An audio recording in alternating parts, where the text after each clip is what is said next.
जब मैं सुनता हूं संतों के मुंह से, लोगों के मुंह से कि सब युवा पीढ़ी धर्म से दूर होती जा रही है, मुझे लगता है शायद हम बार बार कहीं ये बात गलत रूप में तो नहीं कह रहे हैं। क्योंकि जब भी हम किसी बात को नेगेटिव रूप में बार बार कहते हैं तो सामने वाले पर उसका नेगेटिव प्रभाव आना ही शुरू हो जाता है। आप बार बार बच्चे को कहेंगे बेटा पढ़ता नहीं है, पढ़ता नहीं है, पढ़ता नहीं है, पढ़ता नहीं है, तो दिमाग में क्या हो जाएगा? मैं पढ़ता नहीं हूं, यानी मुझे पढ़ना नहीं है, यानी मैं पढ़ सकता नहीं।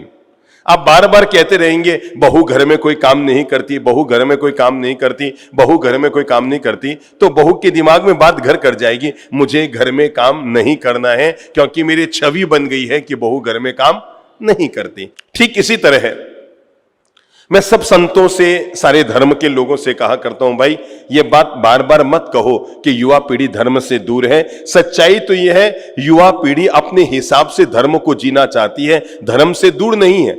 हो सकता है वो दो चार जो आपकी रूढ़ मान्यताएं हैं, उन रूढ़ मान्यताओं को जीने और स्वीकार करने के लिए तैयार ना हो, पर इसके अलावा अगर मुझे कोई पूछे कि सबसे अच्छी युवा पीढ़ी कब हुई है इतिहास में, तो मैं कहूंगा ये जो हम वर्तमान जीवन जी रहे हैं, ये वर्तमान जीवन मानवता के लिए वरदान है, युवाओं के लिए वरदान है, और युवा पीढ़ी जितनी धर्म के आज करीब है इतनी करीब कभी नहीं हुई थी। इसलिए हमेशा युवा पीढ़ी का अभिनंदन करो। ऐसा नहीं है कि हम जब युवक थे तो सबके सब दूध के धुले हुए थे, तब भी वैसे ही थे। और खास बात बताऊं क्या, 80 साल पहले भी लोग यही कहते थे युवा पीढ़ी धर्म से दूर है। 60 साल पहले भी जब आप युवक थे तब भी आपके बड़े बुजुर्ग कहते थे ना युवक लोग धर्म से दूर हैं। हमने कह कह करके युवाओं को धर्म से दूर कर दिया। बाकी जितने आज मंदिरों में युवक जाते हैं, जितने धर्म में खर्चा युवा पीढ़ी करते हैं, जितनी तपस्याएं युवक लोग करते हैं, जितनी आराधनाएं युवक लोग करते हैं, अभी हमने देखा यहां पर खूब सारे मासिक हवन हुए, अधिकांश युवक लोग थे। खूब सारी अठाइयां हुई, अधिकांश युवक युवतियां बच्चे थे। जैसे ही हम उन्हें धर्म का अच्छा सरल स्वरूप अगर समझाएंगे तो युवा पीढ़ी धर्म से दूर होती जाएगी। युवक आके कहते हैं साहब क्या बताएं, जैसे ही महाराज साहब के पास जाते हैं और जाते ही पहले चीज आलू छोड़ो, प्याज छोड़ो, वो छोड़ो छोड़ो ज्यादा करते रहते हैं। जीवन में हमें क्या जीना चाहिए ये बात तो बाद में बताते हैं, ये छोड़ो, वो छोड़ो, वो छोड़ो, वो छोड़ो। अब छोड़ो छोड़ो करते करते भी युवक धर्म से भागने लग जाते हैं। आज हम एक बहुत खास बिंदु पर चर्चा कर रहे हैं, क्योंकि इंसान अगर 24 घंटे में सबसे ज्यादा कहीं जीता है, जरा बुद्धि लगाओ, आप में कौन कौन है जो मंदिर जाते हैं? कभी कभी काफी लोग जाते होंगे ना। अब जरा बताओ कि जैसे आप मंदिर जाते हैं तो मंदिर में कितनी देर ठहरते हैं? मंदिर में आदमी 10 मिनट ठहरता है, थानक में आदमी 1 घंटा ठहरता है, संतों के आदमी 5 मिनट ठहरता है। अब बुद्धि लगाओ, आदमी सबसे ज्यादा कहां रहता है? परिवार में। चलो हम पहली चीज आज इसी को परफेक्ट करते हैं, जहां पर हमारे जिंदगी का सर्वाधिक समय जन्म से लेकर मरण तक आदमी के मन में इच्छा रहती है मेरी जिंदगी परिवार के बीच रहे। वो यही सोचता रहता है भगवान कभी शरीर भी छूटे ना, मेरा परिवार मेरे साथ हो, मैं हरा भरा परिवार छोड़कर जाऊं, मैं अपने घर परिवार में जिंदगी। सच्चाई तो ये है, हम दुनिया भर के मिठाइयां को खाना खा के आ जाते हैं रसोइयों का, पर हमें शांति कब मिलती है खाना खाने में? पता लगा 7 दिन तक रोज कार्ड आए हुए हैं, सोमवार को वहां जाना है, मंगलवार को वहां जाना है, वहां भी 80 आइटम थे, वहां 20 आइटम थे। एक और बुद्धि लगाओ, अंततः हमारे मन को संतुष्टि कहां मिलती है? फिर हम थक के कहते हैं यार अब तो दाल, अब तो कड़ी खिचड़ी बना दे बस, है ना? और वो भी घर की रोटी जब इंसान खाता है ना तो शरीर में संतुष्टि आती है। 7 दिन तक रसोइयों का खाना खा लो भरपेट तो अस्पताल पहुंच जाओगे, और जीवन भर घर का खाना खाते हैं तो आदमी स्वस्थ, यानी आदमी अपने हर हालत में घर परिवार से जुड़ना चाहता है। आप मसूरी घूम के आ जाओ, कि दार्जिलिंग घूम के आ जाओ, कि उधर ऊटी घूम के आ जाओ, कि माउंट आबू घूम के आ जाओ, 1000 जगह जाके आ जाओ, हाँ 12-12 हजार के रूम बुक कराए, पर मैं कैसे बताऊं उन पति पत्नी को 10 दिन यहां पर रख दो, 11वें दिन लगेगा यार भले ये रूम मुफ्त में मिल जाए, घर चलते हैं क्योंकि घर में शांति मिलती है ना? हम कहीं भी भटका कर आ जाए और दुबई भी भटक कर आ जाए, पर अंततः मन को सुकून कहां मिलता है?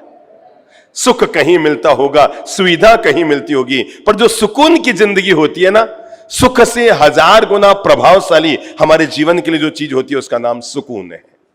बोलो मुंह से क्या है? सुकून है। आदमी सुकून की जिंदगी जिए, शांति की जिंदगी जिए। तब में और अब में यही फर्क है। तब में और अब में यही फर्क है। तब लोगों के पास सुविधाएं कम थी, हो सकता है वो पिंपाड़ी में फूंके मार मार कर लोगों ने लकड़ियां जलाई होगी। वो लोहे की होती थी ना, एक भूंगड़ी है, फूंके मार मार कर लोगों ने लकड़ियां जलाई होगी, पर उसके द्वारा बनी हुई रोटी का जो मजा आता था ना, ओफो, आपको कैसे बताएं। वो जो हमने बचपन में मजे लिए अपने घर परिवार में, दादी सा गरम गरम रोटी बनाती थी, मक्की की रोटी की, बाजरे की रोटी की, गेहूं का फुल्का, और वो लकड़ी में सिक के आता था और घर का घी लगाकर हम लोग एक सब्जी से खाया करते थे। कैसे बताएं, पिज्जे का बाप भी वो सुख नहीं दे सकता इंसान, है ना, क्योंकि वो सुकून की रोटी होती थी। अब तो पता नहीं किसके हाथ की रोटी आप खा रहे हैं, कहां की रोटी आप खा रहे हैं। अरे सोचो तो सही, बचपन के मजे बताऊं। अपन चलते चलते किचन में जाते थे। देखो घर का परिवार का मजा क्या होता था, चलते चलते किचन में जाते थे। और मैं कैसे बताऊं, बादाम की कतली का स्वाद भी उसके सामने कुछ नहीं होता, पिस्ते की चक्की का स्वाद भी उसके सामने कुछ नहीं होता, काजू की कतली का स्वाद भी उसके सामने कुछ नहीं होगा, राजभोग भी उसके सामने फीका होता है। अब याद करो, हम किचन में जाते थे तो क्या करते थे, एक डिब्बा खोलते थे, उसमें से एक चिपटी, बोलो बोलो बोलो बोलो, क्या है, शक्कर निकालते थे यूं, और क्या क्या वो फाका, मैं आपको कैसे बताऊं वो फाके का मजा क्या होता था। दुनिया की कोई मिठाई उस शक्कर के फाके के सामने। परिवार के बीच जीने का मजा ही कुछ अलग होता था, परिवार के साथ रहने का आनंद ही कुछ और होता है। मेरे भाई, आज हमारे पास सुविधाएं बहुत है, पर तब जो परिवार था ना, उनमें सुकून बहुत था। पहले क्या था, कपड़ों मोटो, बोल लो, कपड़ा मोटो, खाते थे बाजरे को रोटो। कपड़ों मोटो, बोलो, मकान छोटो, खाते थे बाजरी मक्की का रोटा, तो कदी न रहे तो टोटम टोटा। अब क्या हो गया है, मकान मोटो, आगे बोलो, हाँ बोलो बोलो बोलो बोलो, हकीकतें बोलो, इस दुनिया की हकीकतों को आप रूबरू करें ताकि फिर हम परिवार में प्रवेश करें। मकान हो गयो मोटो, दिल हो गयो छोटो, कपड़ो हो गयो छोटो, खावे होटल को रोटो, तो जीवन भर रहे टोटम टोटो। तब सुकून था। हो सकता है आज हमारे पास सुविधाएं हो गई है। पता है पहले बड़ी मजा आता था, लोग घर में खाते थे और सुबह लोटा लेकर, अब बोलो क्या हुआ है, बोलो बोलो बोलो बोलो, घबराओ मत, अपने मन की बातें बोलो, थोड़ा मुंह खोलो। अब क्या हुआ है, बाहर खाते हैं और घर में हो गया ना सब कुछ पलटे ना। पहले पता है घर में इंतजारी करते थे, कोई जैसे 4 हाफूस आम है घर में है, छीलते थे तो इंतजारी करते थे, कोई आए तो उसको खिला के खाएं, कोई अपना करीबी आए तो खिला के खाएं। अब सोचता है यार ये किसके तो खाएं, आम तो 4 है, जने 8 है, ये जाए तो फिर हम खाएं।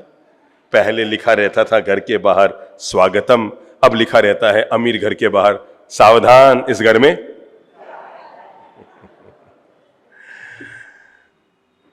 कुल मिलाकर एक बात कहूंगा, तब हो या अब हो, जितना सुकून, जितनी शांति, जितना मजा, जितनी जीवन की खुशियां व्यक्ति को परिवार में मिलती है ना।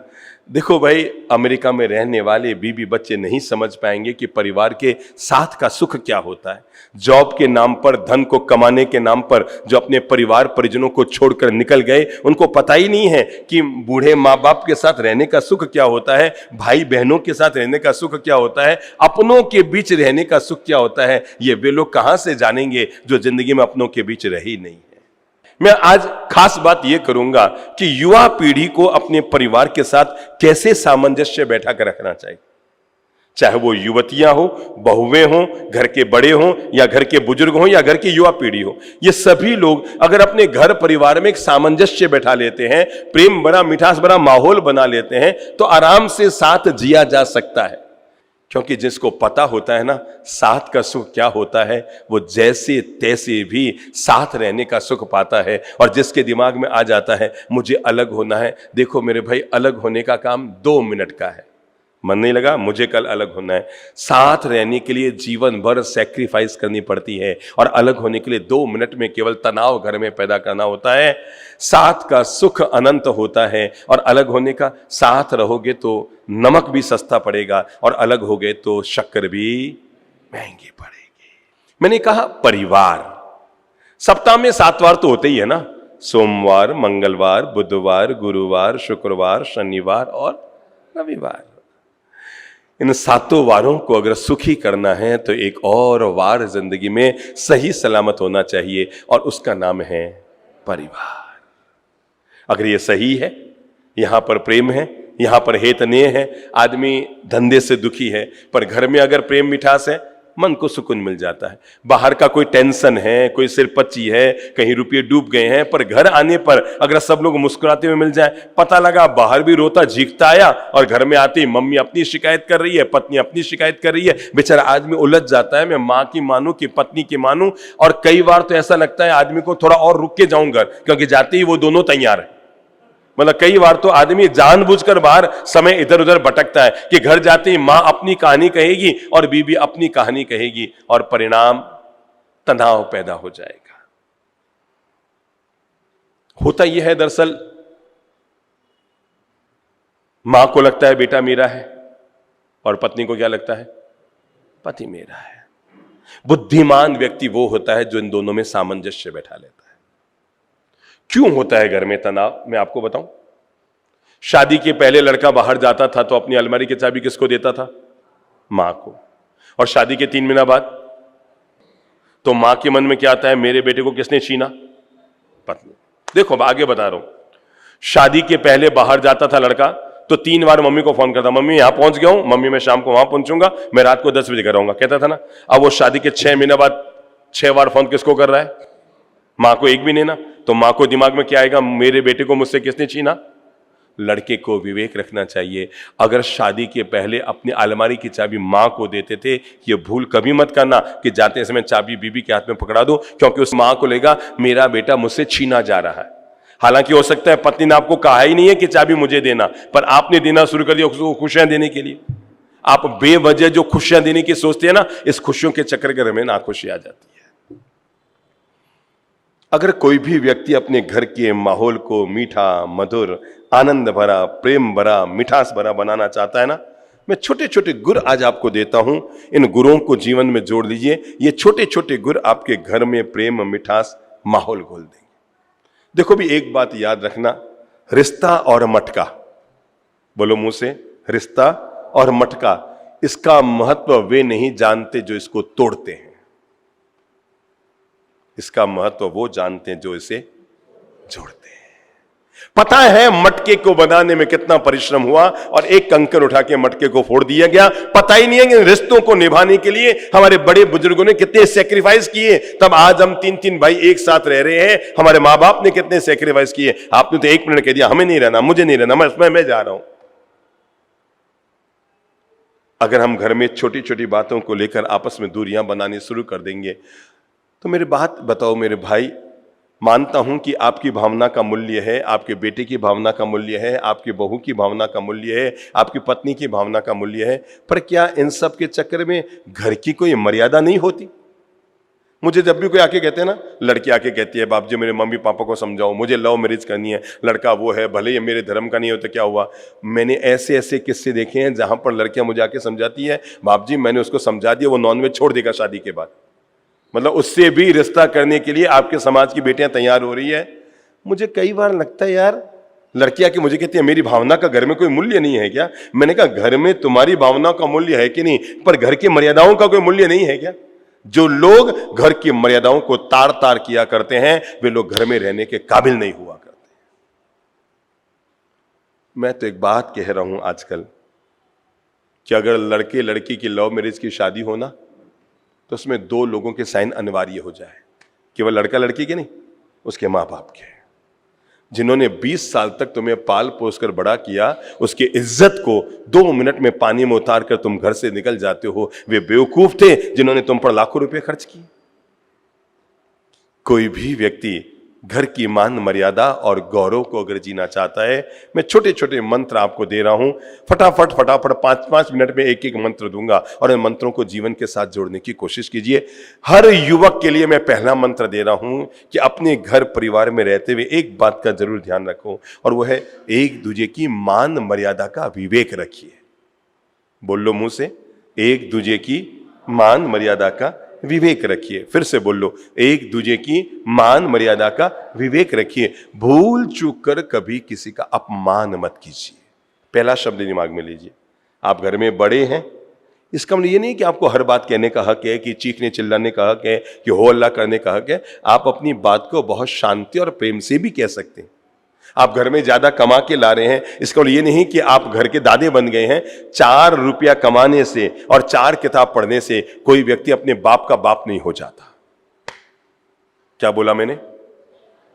4 रुपये कमाने से, यानी 40,000 महीना कमाने से, 4 लाख रुपया महीना कमाने से और 4 किताब यानी 4 डिग्रियां लेने से कोई आदमी अपने बाप का तो बाप नहीं हो जाता ना। व्यक्ति को विवेक रखना चाहिए। अपने घर में बड़ों की मान मर्यादा का जरूर ध्यान रखें। 4 लोगों के बीच अगर पिताजी ने मतलब 2 मिनट में, पहले तो अपन लोग सोचा करते थे कि पापा जी को कैसे ना कहें, अब तो मतलब लिए दिए बैठे रहते हैं। मां ने काम सौंपा, मुझसे नहीं होगा। पिताजी ने कहा बेटा वहां चलो, मैं नहीं चलता, आप चले जाओ। मुझे ये समझ में नहीं आ रहा है, कमाते तुम्हारे पिता है, खाते तुम हो, तब भी अपनी दादागिरी चला रहे हो। जिस दिन तुम कमाओगे वो खाएंगे, उस दिन उनका क्या हाल करोगे? समझ रहे मेरी बात को? अभी तो आप कमा रहे हैं और वो खा रहे हैं, तब भी मैं ये नहीं करता, मैं ऐसे नहीं करूंगा। जरा एक बात बताओ मेरे प्यारे बच्चे, बताओ ऐसा करके क्या हम अपने मां बाप के दिल को छलनी नहीं कर रहे हैं? आप क्या समझते हैं 4 किताब पढ़ने से कोई आदमी अपने बाप का बाप तो नहीं हो जाता है ना? और थोड़ा सा दुनिया में आपने मोबाइल चलाना क्या सीख लिया, फोटो चलाना क्या सीख लिया, व्हाट्सएप चलाना क्या सीख लिया, ईमेल फीमेल करना क्या सीख लिया? आपको लगता है पापा तो डब्बू है, हम ही सब कुछ कर रहे हैं। अरे मेरे प्यारे बेटे, कल को पापा ने अगर काम बंद कर दिया तो पानी के लिए भी तरस जाओगे। अगर पापा ने तुम्हारी सुविधाएं बंद कर दी, ये जो तुम 1.5 लाख का मोबाइल लिए घूम रहे हो ना, ये आप कमाई का नहीं है, ये बाप कमाई का है। दुनिया में 3 तरह की कमाई होती है। एक आप कमाई, बोल लो, एक बाप कमाई और एक पाप कमाई। ये बहुत ही बुरी होती है। नंबर 1 कौन सी होती है? सबसे अच्छी कौन सी कमाई है? आप कमाई, मेहनत करके कमाओ। अच्छा लगता है जब विदेशी लोग आते हैं, वो बताते हैं साहब हमारे बेटे ने 10वीं क्लास पास कर ली, उसके बाद उसकी पढ़ाई लिखाई का खर्चा वो खुद उठाता है, ट्यूशन करता है, जॉब करता है, ये करता है। यहां तो बेटा शादी भी हो जाए ना, तब भी लगता है मेरे शादी का खर्चा भी मेरा बाप उठाए। हम हनीमून के लिए जा रहे हैं तो भी मेरा पापा खर्चा उठाए। मैं वहां मुंबई में फ्लैट ले रहा हूं तो कहते हैं 35 लाख मेरे पास है, 1.5 करोड़ आप भेज दो। जिंदगी भर तक माँ बाप को चूना लगाने के अलावा ये बच्चे करते क्या है, मुझे बताओ।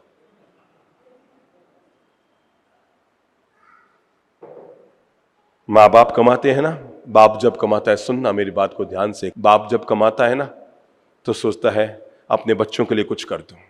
कैसे कर दूं? 2 बच्चे हैं तो 2 प्लॉट खरीद लूं, 2 बच्चे तो 2 मंजिल का मकान बना लूं। पता है ना, करते हैं ना सब ऐसे, भाई 3 बच्चे हैं 3 प्लॉट खरीद दो। बाप जब कमाता है तो सोचता है कि अपने बच्चों के लिए कर दूं, और बच्चे जब कमाते हैं तो सोचते हैं हमें बाप की कहां जरूरत है, हम खुद कमा रहे हैं। समझिएगा बहुत ध्यान से मेरी बात को। पिता जब कमाता है तो सोचता है मेरे बच्चों के लिए कर दूं, पत्नी के लिए कर दूं, और जब बच्चे कमाने लगते हैं वो सोचते हैं हमें पिता की क्या जरूरत है, हम अपना खुद कमा रहे हैं, हम अपने। मुझे कई लोग आके कहते हैं ना, बाप जी हम तो घर से खाली हाथ निकले, मैंने सब अपने वो से कमाया। मुझे लगता है उसको पता ही नहीं है तेरे शरीर में एक खून की बूंद है ना, वो भी तेरे माँ बाप की दी हुई, तेरे पास क्या है। बस जीवन में एक बात सदा याद रखना, जब भी हमारे बड़ों के सामने जबान चले ना, तब इतना जरूर सोचना ये वो भगवान हैं जिन्होंने हमें पाल पोस के बड़ा किया, पांव पे खड़ा किया, खाने पीने के लायक बनाया। मैं तो आज तक समझ ही नहीं पाया कि दुनिया में आदमी की हिम्मत कैसे हो जाती है अपनी माँ को ये कहने की कि तुम समझती नहीं हो मम्मी, ऐसा बोलते ना अपन, माँ आप नहीं समझते हो। देखो भाई याद रखना, जब भी अपनी माँ के सामने जबान चलाओ ना, उस समय एक बात जरूर याद रखना, ये वो महान महिला है जिसने 5000, हम भी तो ऐसे थे ना, एक पोतड़िया सूखे नहीं, पहले तो ऐसे पता है एक डोरी बंधी रहती थी लाइन से, वो सूखा बांधा, अगला सुखाया जा रहा है, यूं उतरते रहते थे, याद है ना। वो एक एक पुतलियां चलता रहता था, मुझे याद है। एक पुतलियां यहां डाला और अगला वाला उतारा, एक पुतली यहां डाला, दिन भर ये क्रम चलता रहता था। दिन में कम से कम 10-10 बार, क्यों माताओं, है ना, 10-10 बार। सोचो एक दिन में 10 बार अगर ये पुतली धोए हैं तो साल भर में कितनी बार हो गए हैं? एक साल में 3600 बार। जरा आप बताएंगे आपने अपने मम्मी के कपड़े कितनी बार धोए? नहीं ना। जब तक अपनी माँ बाप का कर्ज न उतार दो तब तक उनके सामने कभी जबान चलाने की हिम्मत न करना, क्योंकि ये वो महान महिला है जिसने तुम्हारे 5000 से ज्यादा बार तुम्हारे सुसु और पोटी के कपड़े धोए हैं, पर तुमने आज तक जिंदगी में एक बार भी नहीं धोए हैं। आपका हक कहां से हो जाता है? माँ बाप के सामने जबान चलाने की हिम्मत कहां से हो जाती है? जिस माँ ने कितनी बार, 5000 से ज्यादा बार आपके सुसु के कपड़े धोए। प्लीज उन महान देवताओं के साथ जिंदगी में कभी मन को दुखी मत करना, उनके मान मर्यादा गौरव का हमेशा ध्यान रखना। आज जीवन में हर युवक पहला संस्कार डाले अपने घर में प्रेम प्यार मोहब्बत को घोलने के लिए, अपने घर में अच्छे संस्कारों का बीजारोपण करने के लिए हर व्यक्ति एक संस्कार तो जरूर डाले, और वह है घर के बड़ों को हमेशा पांव छू के प्रणाम करो। क्यों? क्योंकि प्रणाम का परिणाम हमेशा अच्छा होता है। समझ लो आपकी बहू आपकी मम्मी से लड़ गई है, आपकी पत्नी, पर सुबह अगर पांव छुएगी तो मम्मी क्या कहेगी? हाँ वाह वाह, भगवान तेरा भला करे, है ना, यही कहेंगे ना। हम हमारे दुश्मन को भी अगर प्रणाम करेंगे तो बदले में क्या मिलेगा? आशीर्वाद मिलेगा। कहते हैं महाभारत का युद्ध प्रारंभ होने वाला था। ध्यान से सुनना घटना को। महाभारत का युद्ध प्रारंभ होने वाला था। पांचजन्य शंख भगवान कृष्ण ने फूंक दिया था। इधर की सेना पांडवों के आगे बढ़ रही थी और उधर की कौरवों की सेना आगे बढ़ रही थी। अचानक जोर से धर्मराज युधिष्ठिर चिल्लाए, ठहरो। क्या चिल्लाए? ठहरो।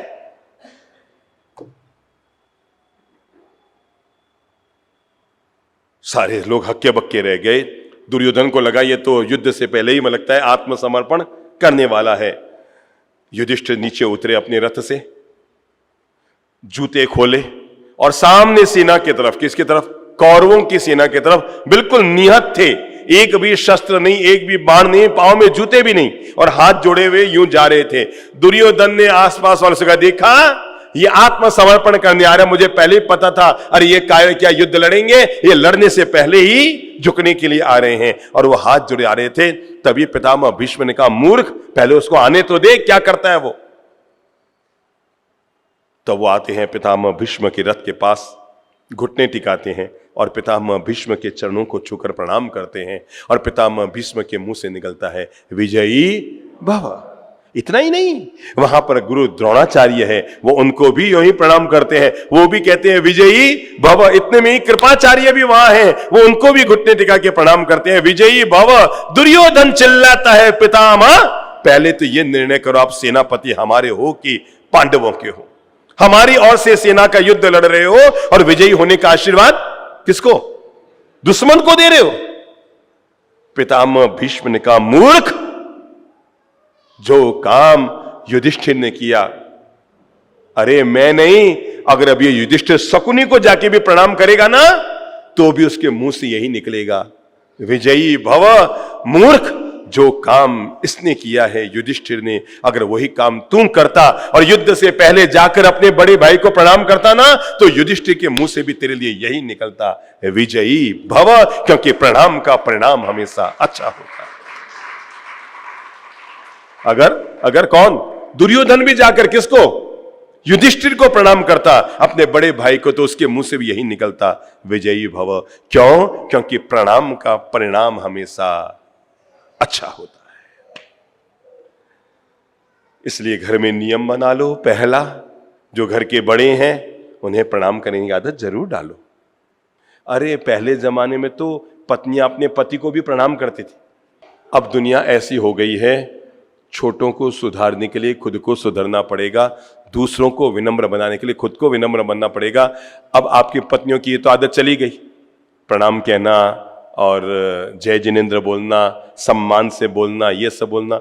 कई घरों में तो यहां तक हालत हो गई है, मतलब अगर पति का नाम पिंकी है तो पत्नी कहती है पिंकू, और मुझे पता ही नहीं लगता कुत्ते को बुला रही है कि पति को बुला रही है।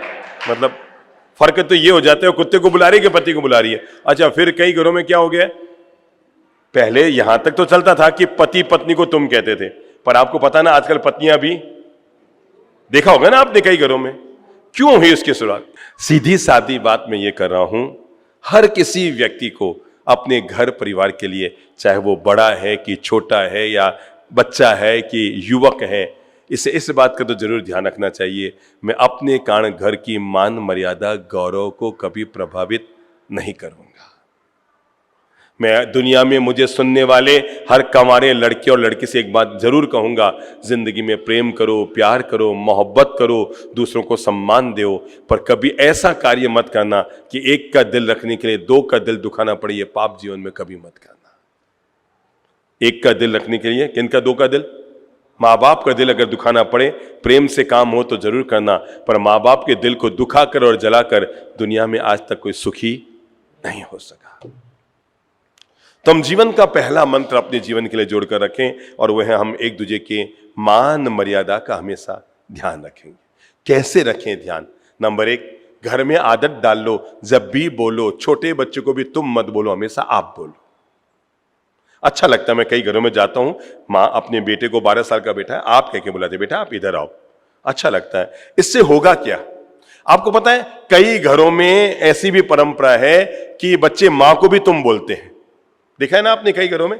ये क्यों पड़ी आदत? क्यों? क्योंकि पति अपनी पत्नी को तुम बोलता था, तो बच्चा भी सीख गया कि इस महिला को मैं क्या बोलूं? तुम बोलूं। अगर पत्नी अपने पत्नी को आप बोल रहा होता, तो बेटा भी क्या बोलना सीखता? आप बोलना सीखता। बच्चे मूवी कैमरे होते हैं, वो नहीं करते जो हम कहते हैं। बच्चे मूवी कैमरे होते हैं, वो नहीं करते जो हम कहते हैं, बच्चे वो करते हैं जो हम करते हैं। बच्चा हमारे हर गतिविधि को, उसकी इतनी तेज गति की मूवी कैमरे उसके पास है, हमारे हर छोटी से छोटी गतिविधि को वो पकड़ रहा है और हर चीज को वापस दोहरा रहा है। मैं एक घर में गया तो मैंने देखा कोई 11-12 साल की बच्ची थी, उसके हाथ में चंद्रप्रभु जी महाराज की किताब है, जीने की कला।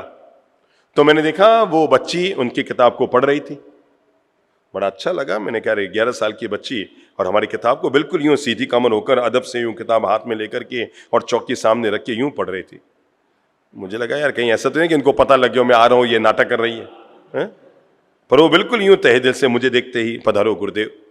अब मैं 4 कदम अंदर गया तो चौंक पड़ा, उसकी मम्मी भी हमारी किताब पढ़ रही थी चौकी रख के। तो मैंने कहा बहन आप भी हमारी किताब पढ़ते हैं और ये भी पढ़ती है? तो उसने कहा बाप जी मुझे नहीं पढ़ना होता, इसको पढ़ाने के लिए पढ़ती हूं। बात को समझना, मुझे पढ़ना है कि नहीं पढ़ना है, पर मैं पढ़ने बैठती हूं तो ये भी आपकी किताब खोल के बैठ जाती है। और मुझे लगता है मैं अगर मोबाइल लेकर बैठूं हाथ में और उम्मीद करूं मेरी बच्ची किताब लेकर बैठे, ये तो संभव नहीं कि मैं तो अपने मोबाइल में फेसबुक चला रही हूं, व्हाट्सएप चला रही हूं, मस्ती मार रही हूं, और मैं क्या उम्मीद करूं? बोलो बोलो, मेरी बच्ची किसी अच्छी किताब को लेकर बैठे। बच्चे के हाथ में अगर किताब देनी है तो आपके हाथ में किताब आपको लेनी पड़ेगी। आप तो अपने मोबाइल पर मस्तियां मारते रहे और बच्चे से उम्मीद करें कि वो संस्कारशील किताब लेकर बैठे, ये असंभव है। क्यों? क्योंकि बच्चे कहा हुआ नहीं मानते, बच्चा किया हुआ मानते हैं। आप जो करते हैं बच्चा उन्हें दोहराता है, आप जैसा करते हैं बच्चा उसी चीज को दोहराता है। इसलिए बच्चे को सुधारने के लिए उसको मत सुधारो, बोलो बोलो बोलो, खुद सुधरो। जब आप खुद सुधरेंगे तो बच्चा, अब होता क्या है, बेटा तू मेरे सामने झूठ क्यों बोला, पहले बता, झूठ क्यों बोला तू मेरे सामने? हर बाप अपने बेटे से भिड़ता है, ठोकता है, चिल्लाता है, डांटता है, तू मेरे सामने झूठ क्यों बोला बता। और बेटे को दोपहर का ही पता है कि जब दोपहर में बाहर से एक मेहमान आए थे और आकर बच्चा बाहर खेल रहा था और पूछा था घर में तेरे पापा जी हैं क्या, और बच्चे ने कहा था मैं देख के आता हूं, और अंदर जाके कहा बाहर एक भाई साहब आए हैं, पैंट शर्ट पहने हुए, हाथ में घड़ी है, चश्मा लगाए हुए, सिर पर बाल कम है, आपके बारे में ओ वही रामा प्रसाद जी मुखर्जी आए होंगे रुपये लेने के लिए, जाके कह दे पापा जी घर में नहीं है। बच्चा बाहर आता है और आकर कहता है भाई साहब पापा जी कहते हैं कि घर में पापा जी। मुझे एक बात बताओ, यहां झूठ कौन बोल रहा है, बच्चा की बाप? अभी भी बच्चा सच बोल रहा है। सच्चाई तो यह है बाप के झूठ बोलने के बाद भी बच्चा बाहर आकर के झूठ नहीं बोल रहा है, वो तो अपनी तरफ से सच बोल रहा है। अब वे बाप जो अपने बच्चों को टोकते हैं, तू हमारे सामने झूठ क्यों बोलियो, और उसको पता है दोपहर में पापा जी खुद ही बोल रहे थे। ठीक है, खुद को सुधरना होगा। एक बात हमेशा याद रखना, बच्चे न अच्छे होते हैं न बिगड़े हुए होते हैं, वे वही होते हैं जैसे आप होते हैं। पानी का रंग न काला होता है, न पीला होता है, न नीला होता है, न गुलाबी होता है। पानी का रंग वही होता है जिसमें उसका रंग होता है।